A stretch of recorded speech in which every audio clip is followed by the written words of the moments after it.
Hola, sean bienvenidos a este curso de Química General para el presente año 2021.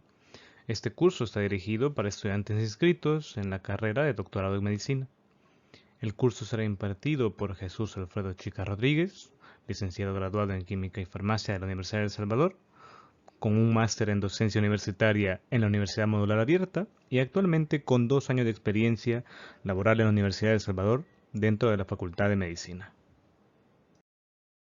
Los objetivos que estaremos trabajando en esta primera de clases serán: primero, definir la importancia de la química en la medicina; segundo, conocer e identificar las divisiones de la química; tercero, clasificar y definir la materia; cuarto, definir y diferenciar la materia homogénea de heterogénea y de las sustancias puras; quinto, conocer la distribución de los elementos en el planeta y el cuerpo humano. Además, como sexto, identificar las partículas subatómicas de los átomos por su nombre, símbolo, masa y carga. Cuando hablamos de la importancia de la química, tenemos que saber que la química es una ciencia activa y en evolución que tiene importancia vital en nuestro planeta, tanto en la naturaleza como en la sociedad. Aunque sus raíces son antiguas, la química es en todos sentidos una ciencia bastante moderna. La química es el estudio de la materia y los cambios que ocurren en ella. Es frecuente que se le considere como la ciencia central, ya que los conocimientos básicos de química son indispensables para los estudiantes de biología, física, geología, ecología y muchas otras disciplinas, como por ejemplo nosotros en medicina. De hecho, la química es parte central de nuestro estilo de vida. A falta de ella, nuestra vida sería más breve en lo que llamaremos, condiciones primitivas. Sin automóviles, sin electricidad, sin computadoras, ni discos compactos y muchas otras comodidades. Ahora que sabemos de manera general qué es la química, tenemos que entender cómo se estudia la química. Los tres niveles del estudio de la química tienen relación entre sí. La observación corresponde a fenómenos tanto del mundo macroscópico como del microscópico. Cuando hablamos del mundo microscópico, hacemos referencia a los átomos y moléculas que lo conforman. La representación es una escritura científica abreviada que describe un experimento con símbolos y ecuaciones químicas. Los químicos, para interpretar la química, usan su conocimiento de los átomos y las moléculas para explicar cualquier fenómeno observado. Durante el Imperio Romano, la esperanza media de vida apenas alcanzaba los 25 años, y a finales del siglo XIX tan solo se había incrementado en 10 años, hasta los 35. La razón es que, a pesar del curso de los años, nadie había encontrado soluciones a graves problemas que afectaban a la humanidad. Las epidemias diezmaban y asolaban a una población indefensa, las enfermedades perduraban crónicamente, todo por la falta de tratamientos adecuados. La falta de asepsia provocaba una altísima mortalidad infantil, la ausencia de higiene y agua potable generaba unas condiciones de vida insalubres y el hombre vivía rodeado de microbios ante los que poco o nada podía hacer. Sin embargo, una ciencia, la química, empezó a alcanzar su madurez. Su aplicación en el desarrollo de la farmacología dio lugar a la progresiva aparición de medicamentos, antibióticos y vacunas que aseguraron niveles de salud desconocidos hasta entonces y consiguieron disminuir drásticamente los índices de mortalidad. Comenzaron a producirse industrialmente sustancias como el cloro, que permitieron potabilizar el agua que antes transmitía la mayor parte de las enfermedades, o las destinadas a combatir gérmenes y otros agentes nocivos, que garantizaron altos niveles de higiene. En definitiva, frente a los apenas 10 años que se había alargado la vida a lo largo de 19 siglos, en tan solo uno de ellos los hombres pasaron de una esperanza media de vida de los 35 años a los 70, que actualmente son los que se disfrutan, e incluso a los 80 en sociedades más avanzadas. Tanto así que 1 de cada 5 años de nuestras vidas se los debemos prácticamente a los fármacos, siendo el área de investigación en la que se invierten un mayor de recursos en todo el mundo. La revolución experimentada a lo largo del siglo XX ha estado esencialmente marcada por el descubrimiento de dos grupos de medicamentos: los antibióticos para tratar infecciones bacterianas e impedir crecimiento, y las vacunas esenciales para activar los mecanismos de inmunización y mejorar los sistemas de prevención. Además, la química realiza incontables aportaciones que permiten facilitar el trabajo del personal sanitario y ofrecer una atención hospitalaria óptima que garantice el tratamiento y recuperación de los pacientes. Una de las aplicaciones importantes la constituyen los antisépticos y los desinfectantes, que permiten que las intervenciones quirúrgicas se realicen en condiciones de esterilidad y aseguran la ausencia de gérmenes o bacterias infecciosas. Sabiendo esto, ¿qué otros avances conocen en la rama de la medicina? La química es una ciencia muy amplia, y así como lo establecemos textualmente, pues va a recaer la dependencia del tipo de estudio que se realice. Primero tenemos nuestra química general. Es la química que estaremos estudiando este ciclo, la cual de manera generalizada podemos englobarla en un estudio introductorio, con la finalidad de conocer los principios básicos de la química en general. Seguido tenemos a la química descriptiva. La química descriptiva se divide en el tipo de sustancia estudiada. Son la química orgánica la encargada del estudio de compuestos carbonados y la inorgánica la encargada del estudio de aquellas sustancias cuya estructura principal no esté compuesta de carbono. Luego tenemos la química analítica. La química analítica nos permitirá conocer numérica y descriptivamente una sustancia, además de sus componentes. Y finalmente tenemos la química aplicada. Esta química aplicada derivará los fundamentos de la química general, pero a un nivel más descriptivo, en una rama en específico de interés científico como por ejemplo la bioquímica, en la cual ésta trata el estudio de todas las reacciones químicas en nuestro cuerpo y en general en los seres vivos.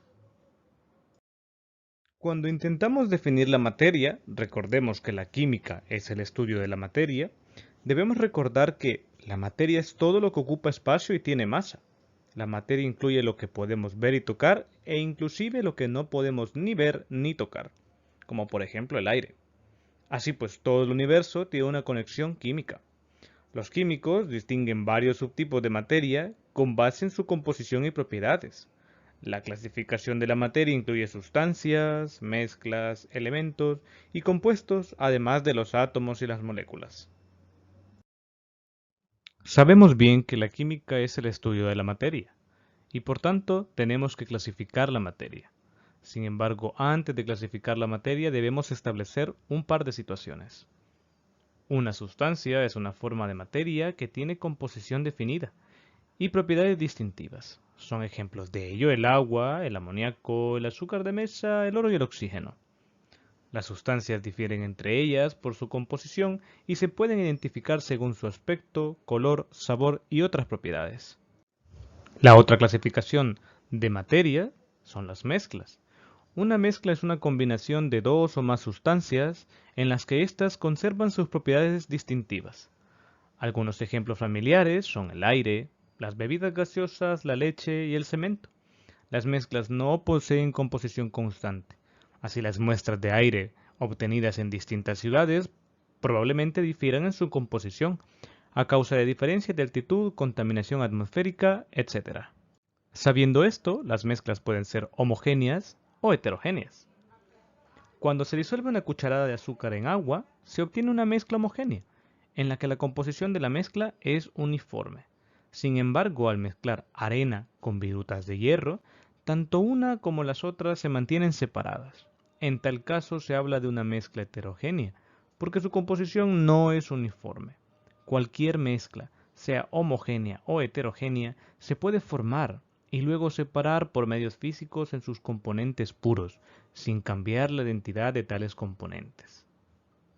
Así pues, el azúcar se puede recuperar de una disolución acuosa al calentar esta última y evaporarla por completo.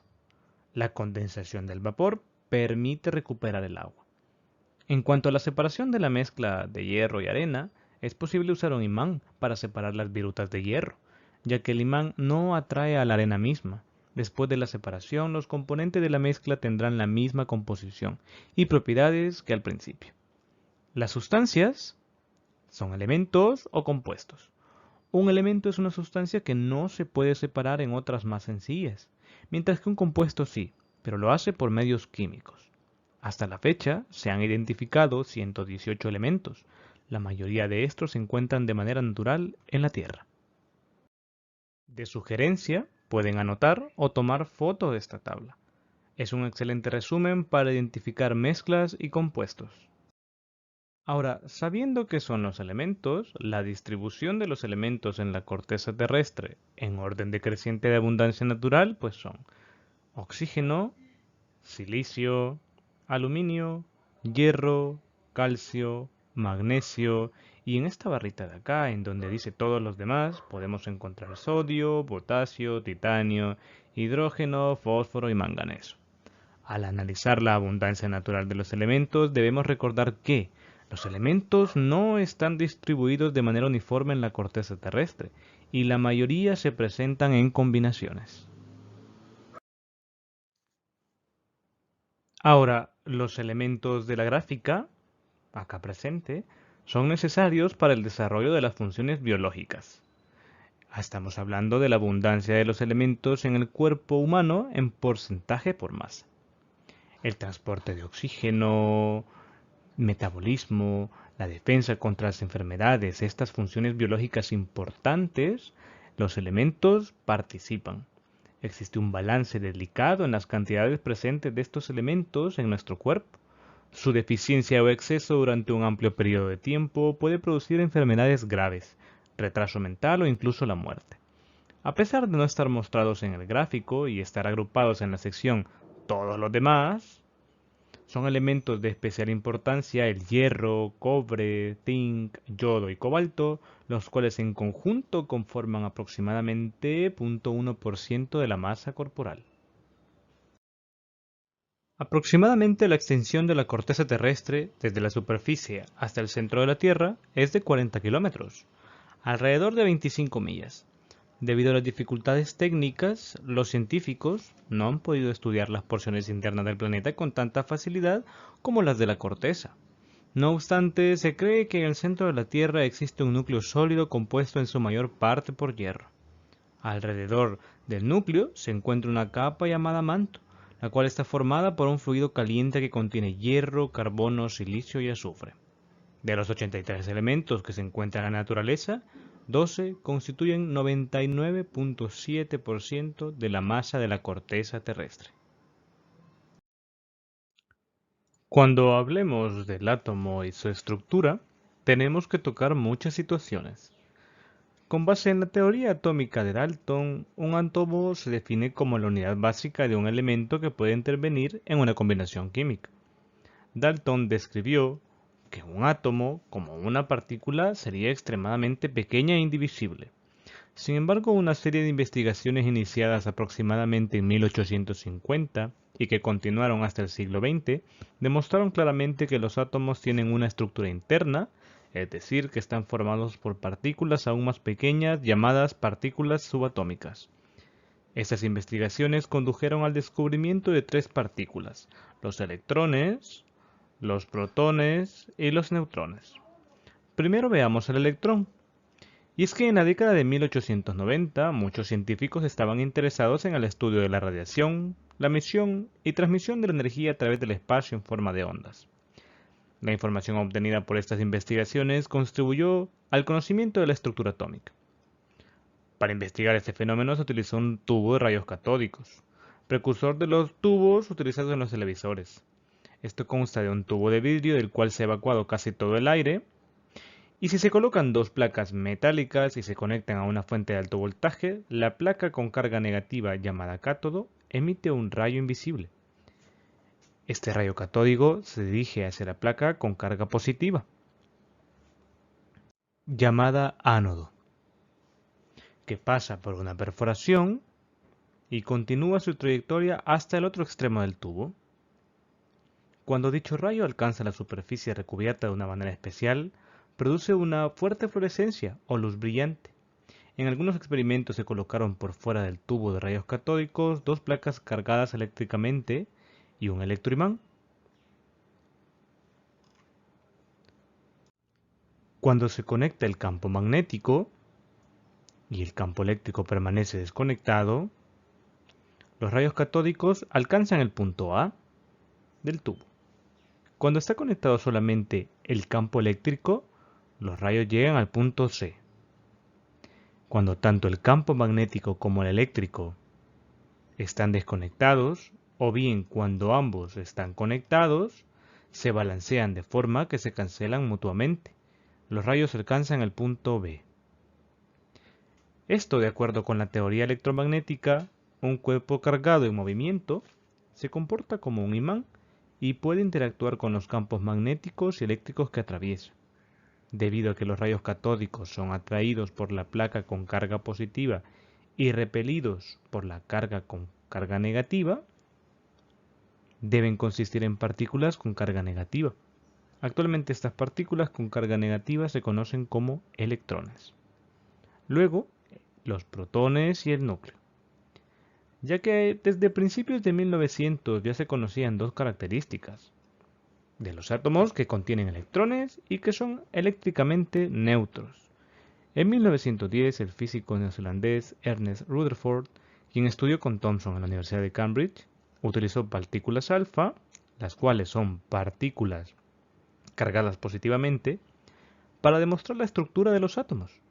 Junto con su colega Hans Heiger y un estudiante de licenciatura llamado Ernest Marten, Rutherford efectuó una serie de experimentos utilizando láminas muy delgadas de oro y de otros metales, como blanco de partículas alfa provenientes de una fuente radioactiva.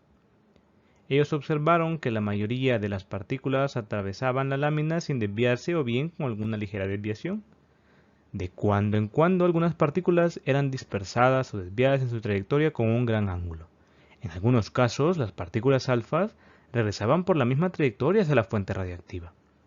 Este fue el descubrimiento más sorprendente, pues, según el modelo anterior de Thomson, la carga positiva del átomo era tan difusa que se esperaría que las partículas alfa atravesaran las láminas sin desviarse, o con una desviación mínima. Rutherford pudo explicar los resultados del experimento de la dispersión de partículas alfa utilizando un nuevo modelo de átomo. De acuerdo con Rutherford, la mayor parte de los átomos debe ser espacio vacío. Esto explica por qué la mayoría de las partículas alfa atravesaron la lámina de oro sufriendo poca o ninguna desviación. Rutherford propuso entonces que las cargas positivas de los átomos estaban concentradas en un denso y conglomerado centro, en el centro del átomo, a lo cual llamó núcleo. Cada una de las partículas que pasaba cerca del núcleo, estas partículas alfa, en el experimento actuaba sobre ellas una gran fuerza de repulsión, lo que originaba una gran desviación. Además, cuando una partícula alfa incidía directamente sobre el núcleo, experimentaba una repulsión tan grande que su trayectoria se invertía por completo. Esto, bajo la explicación de Rutherford, se debía a que una de las partículas del núcleo tenía carga positiva y ahora reciben el nombre de protones. Finalmente, el neutrón. El modelo de Rutherford de la estructura atómica dejaba un importante problema sin resolver. Se sabía que el hidrógeno, el átomo más sencillo, contiene solo un protón y que el átomo de helio contiene dos protones.